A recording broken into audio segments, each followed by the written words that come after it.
seafaring? Why not mining, or why not I think any other anything engineering? which was offbeat, if it came my way, I would have grabbed it.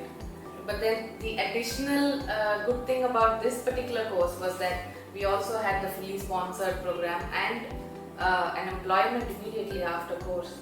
So that was an added.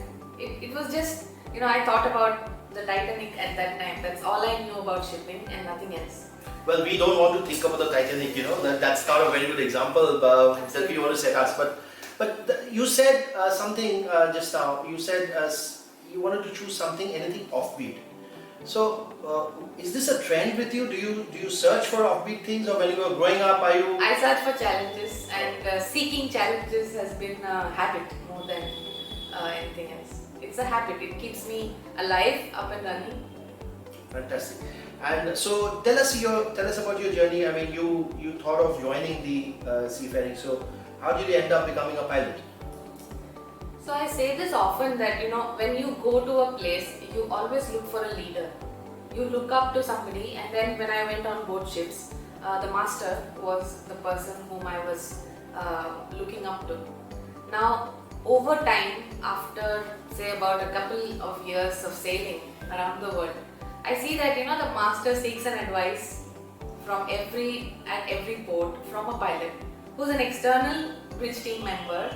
But then they take that place of position and they advise the whole team. So I saw that as the pinnacle of the maritime jobs, the seafaring jobs. So it happened to be a dream. And again, by accident, when I was back home and I was looking for something which was a mix of shore and the ship, because I had to be there for my parents also. This just happened to crop up again in the newspaper. Kolkata Port Trust was hiring in 2011, and I just applied. I went for it. I said, this is maybe a shortcut to becoming a pilot, because they were hiring junior officers, unlike everywhere else where you would have to be a captain yourself with a master mariner's license and then you would become a pilot. So here in Kolkata, it was a river pilotage, which was interesting. Again, shortcut, because you're a junior officer getting to that level. So it would be a great learning experience. So I said, why not?